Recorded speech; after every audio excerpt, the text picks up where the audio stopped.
Here he is, the national sports editor of the Daily Hive and their offside sports vertical, Rob the Hockey Guy, Rob Williams. Back on Sekeres and Price. Rob, how are you? Doing great, fellas. How are you? Yeah, Good. fantastic, buddy. Wonderful weather here. Looking forward to another great Vancouver weekend in the summer. Last Friday, Pius Suter signed with the Vancouver Canucks. Our first opportunity to talk to you about it. Love to get your 2 cents on the signing and what you've noticed there from Canuck Nation in reaction to this signing.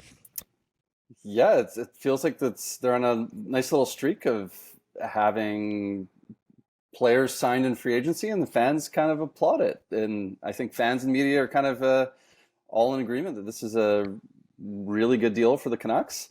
I think that they found someone, out of the bargain bin here a little bit, right? Where Suter probably thought that his value was a bit higher, probably thought he was going to get more in free agency in early July. I did as well.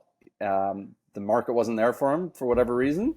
And the Canucks come in and scoop up a third line center that kills penalties. I know he's not a perfect player by any means, but he's not an offensive black hole for that third line. And I think that's really important when you think about all the wingers the Canucks have, all the scoring wingers that they have, guys like Connor Garland, Vasily Podkolzin, maybe Ilya Mikheyev or Nils Höglander ends up on that line. And I think that the concern prior to this signing was Teddy Blueger going to give you enough offense in that role? So now you have someone that can play a two-way game and you can kind of give him a few different roles. Depending on which way it shakes out. These aren't sexy players that they've picked up in both July and in August now, but the Canucks had sexy players. The problem was they didn't have the sort of the foundation, building block players for penalty kill and that sort of thing. They had scoring. They've got flash and dash, and particularly when you add Ilya Mikheyev, who's sort of a forgotten man. These are nice ads this summer. We sort of asked yesterday, was that a good summer? Has this been a good summer for the Canucks? And it does feel like it's been a tidy enough summer, given that they, again, didn't need to add the sexiness. Our terminology, Rob, was move the needle. Yes. The offseason and you can define that as you see fit. Yeah, I think it's the sum of all the parts, right? Like there's not one singular player where you're like, aha, that's the guy that's going to turn this around. And I think that that's kind of what they've tried to go for in the past. And remember how infuriating, I think it was probably last season, the first half of the year was probably the most infuriating Canucks team maybe that I've ever watched, because they had so much talent and they were playing and they were scoring and they were playing so offensive, but they just did not like the way they played defensive hockey. And this is not just the defensemen, but the forwards too, was like insulting to watch as a hockey viewer. It really was. It was like it's a great term, Rob, because they weren't playing the defensive side of the ice. You're quite right. Insulting is a great word. How many no-look backhand sauce breakaways did they give up on the when they're on the power play? It was just ridiculous to watch. So yeah, you just want some guys that are in there that just play a safe game, and that's why Phil DiGiuseppe rose up the ranks, because he just played smart hockey and he worked hard and just had some guys, like the term that Rick Tocchet uses, like predictable hockey. You know what you're going to get out of the guy. So I think that they've added more guys like that, and I think the hope is that you add a bunch of these guys into your lineup. You have players that will play more of the Rick Tocchet style. Maybe you have a fewer guys that, when things maybe don't go, if things go wrong early on in the season, you got fewer guys in the lineup that are thinking, oh God, here we go again, because they weren't here for all those losses in the past few years. So I think there's. Do you think fans and media want Pearson in the lineup? Do you think that they want him to come back? Do you think they want that kind of player, despite the fact that it then it would precipitate something else? Something else needs to happen cap wise. But do you think fans / team want him back? I think nobody wants his career to end like this. Right. But yeah, cap-wise, that's not a player that they want, and that's not a player I don't think that fans want in the lineup right now. I think they'd if Pearson could be fully healthy and move on to another team, that would probably be the the best case scenario. I don't think you're going to move that contract though. But yeah, no, it remains to be seen. Like, he's now another year older and was never fleet of foot, so doesn't kill penalties. He's not really ticking a lot of boxes. I did like him. I think I was higher on Pearson than most for most of his time in Vancouver. But yeah, it's the cap situation is really tricky for them right now. And if you now add in another,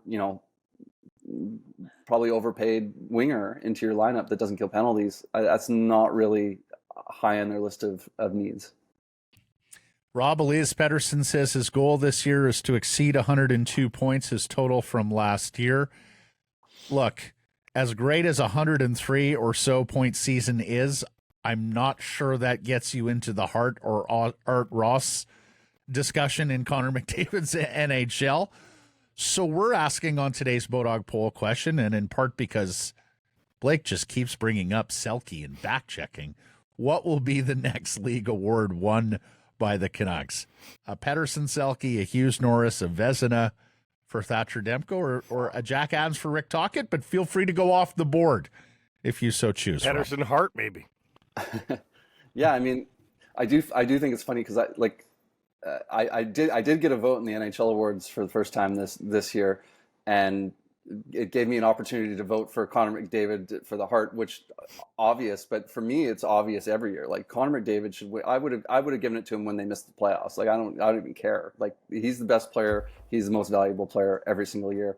But NHL award voters do get bored, and they do like a good story. So I do think if maybe McDavid doesn't have like a 40-point lead on everybody, and the Canucks make the playoffs, and Pettersson hits, 120 points, I could see a world where Pettersson. I don't think it needs to be that much, honestly. Maybe gets in. If he's 105 points, he's 105 points, and the Canucks finish like second or third in their division, I think he gets a lot of votes. No, I don't think that's the most likely scenario at all. No. I think Quinn Hughes is going to have to. That's like a reputation award more so, and it's going to be difficult for him to get there right now. I think once the Canucks become a better team and Hughes is still doing his thing, I think he'll be much more in the conversation. Selke again, I think that's one you have to kind of work at for a few years, so I wouldn't give it that. I think Rick Tocchet for the Coach of the Year is by far the most best chance. I think Vezina, Demko for the Vezina, I could see him grabbing that as well. But Tocchet for Coach of the Year, Canucks make the playoffs, team improves in on the penalty kill, they improve in goals against, and they play hard for him. I could see him grabbing that. Hey, there's a hearkening here to Alain Vigneault's first year in 06-07, if I'm not mistaken, where he came on in. Team didn't have a ton of offensive talent. They locked things down with Roberto Luongo as the goaltender and as the primary player in the team MVP. AV won the Jack Adams. In terms of Pettersson getting into the Hart Trophy voting, guys, McDavid had 153 points last year. He had 105 in 56 games 2 years ago. I think the Canucks would almost have to win the division and Elias go for something crazy like 120. What if McDavid slumps to 120 points? Okay, but how has like a terrible season of 120 points. I'm not sure that name and slump belong in the same sentence. And Blake, to answer your question, it was a mere 123 in 80 games 2 seasons ago. So that's probably the low bar you're going to get from Connor McDavid, barring injury. I think for Pettersson to even be in the discussion for Hart, the point totals will have to be off the hook. The penalty killing defensive play will have to be roundly lauded, and the team will have to probably finish ahead of the Oilers to get that sort of consideration. I sort of agree with Rob. I think Tocchet, based on team improvement, might be the best candidate here when it comes to NHL awards. And what did you make of him saying he wants to top last year's point total, Rob? Yeah, I think Grady's the one that dug that one up. So I thought that was, yeah, interesting. I mean, that's should be your goal every year, right? I thought that's like, how do you want to, how many points do you want to score? It was like, I want to score more than I did last year. I mean, I'm sure he'd take fewer points if it meant more team success as well, right? But yeah, no, of course he's he should be viewing himself as a player on the rise that gets better and better with each year. Elsewhere, you were on the sports bar beat with the opening of the Sports Illustrated, a brand that many people don't even know about, probably depending on their age. And I'm totally okay with the resuscitation of this brand because it was so beloved for so many decades in North America. So by all means, use it for something else. But it's just a little bit odd that whoever opened this bar, do we even know who's attached to this bar? But this is the first time that Sports Illustrated has been used as a bar brand, and it happens right here in Vancouver at UBC. Yeah, Sports Illustrated Clubhouse. Shout out to our Dish team that was covering this story. Raised my eyebrow as a sports fan, of course, and so it's taking over the old Beercraft location out in UBC. They've partnered with, I can't remember the name of the company, but they partnered with a company that is responsible for OEB, the breakfast breakfast chain that has a few locations in the Lower Mainland. So. Yeah, it looks like I don't know, like a Cactus Club kind of type menu and urban lounge. Yeah, yes. Like what is it? Premium casual dining or whatever the buzzword is for it. Yeah. So yeah, it looks like a cool spot. They've got lots of TV screens to watch the game. Yeah, it's an odd choice, right? Like of all the places, it's out by UBC. It's miles away from anything. You know what I mean? Like it's not a close spot for a lot of people. But gentlemen, it has a captive audience right there on campus. A lot of beer-fueled males who want to watch the NFL on Sunday. Yeah. And hockey during the week. And let's remember, UBC is one of the biggest student bodies. I think it's University of Central Florida, Ohio State, U of T, and UBC are like the biggest schools on the continent in terms of students. So I can sort of understand it. I got to say, though, Rob, it is so entirely weird to me that a publication once known as the Bible of Sports is now into sports bars. Like, I'm waiting for the Baseball America Clubhouse and the Hockey News Sports Bar next. Sporting news, yes. Yeah, exactly. But there isn't a marquee sports bar downtown. Like I think about, I wonder if there's a room for expansion if this goes decent. Because think about if you have a tourist that says, I want to go to a sports bar, you've got like 5 probably in your head. But there's not the default obvious one like there is in Toronto with, I forget what the massive one is in Toronto. Real Sports. Yeah, it's just, that's the default one. It's around the sporting rinks and it's there. Like, what's the default position here in Vancouver? I don't know that there is one.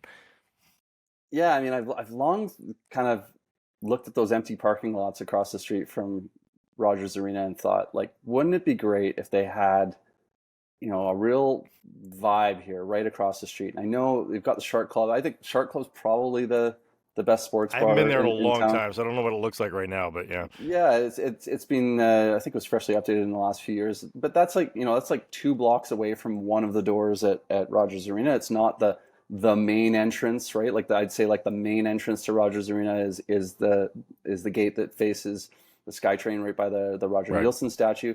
Imagine if you had a sports bar right across the street from there, like a good one, right? That really had a nice, good vibe, and you had people going there before every single game and after every game.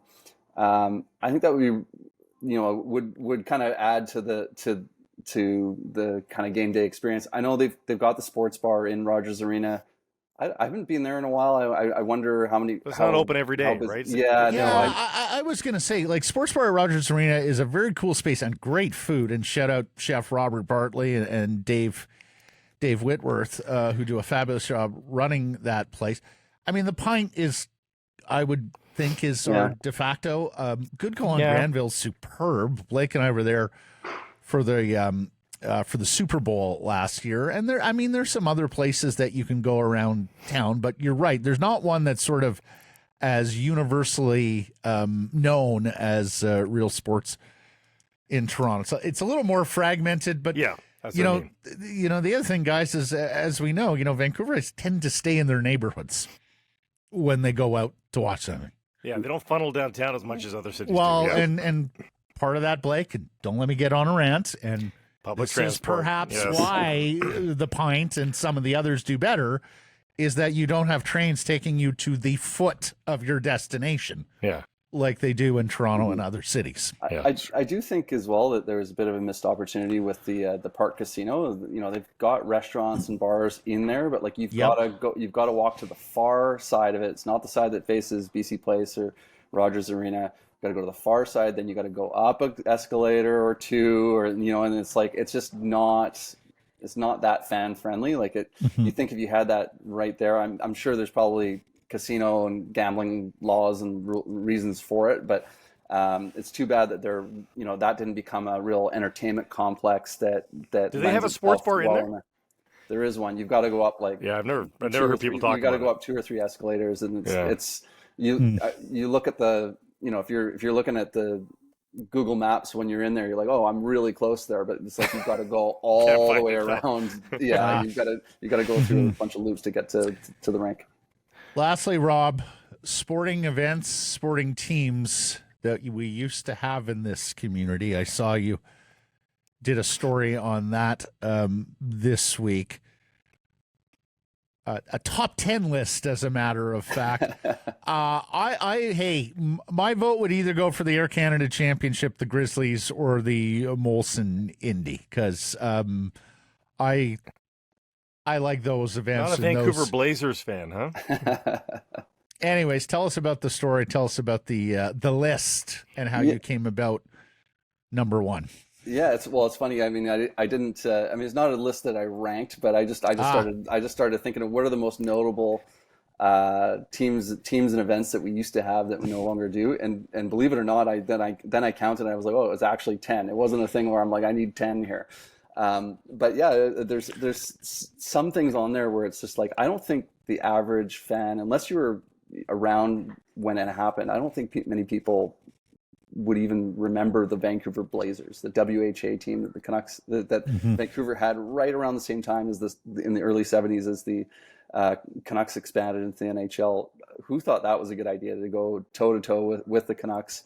Owned by Jim Pettersson, and they apparently tried to bring Phil Esposito to the Vancouver Blazers, and wouldn't that have been something? So that's kind of a real kind of quirky footnote. Of course, the Vancouver Grizzlies, I mean, that would be my vote. I definitely miss the NBA, but yeah, there's the Indy being gone. I mean, that was a huge event for this city. I remember going to the Greater Vancouver Open when it was one of the first years, to the Pro-Am Day right after the Canucks got Mark Messier, and this was when he was popular in Vancouver for a very short time, and he had a big gallery walking with him around the course. So those are some of the fun ones, and I did a deep dive into the Vancouver Voodoo recently as well, and that's also like that was. Unless you were here, I don't think you believe like how big the Vancouver Voodoo were for a very short period of time in the city of Vancouver. I vote Grizzlies, Indy, and ACC. There's no seat like the courtside seat in the NBA. It's experiential beyond any in the other team sports. The noise of the Molson Indy, and I know that some people in Yaletown would disagree with me here, but going to live motor racing, just your brain processing how fast these cars are, how late they brake, and then, of course, the noise they make. Again, it's sensory overload. And the reason why I love live golf is you get right there, mere feet away from the best players in the world doing their thing, which is also a fantastic experience for a sports fan. If you haven't done it before, I invite you to get out to the CPKC Women's Open next week at Shaughnessy. Rob, marvelous stuff. Thank you for this. You weren't stretching at all on that top 10 list, nor were we stretching on this hit, buddy. Plenty of content, plenty to chew on. Good stuff. Thanks, guys. Tackle all the hills with ease and don't arrive at work all sweaty. Get around the city on electric transportation that fits your lifestyle and get it at bestbuy.ca.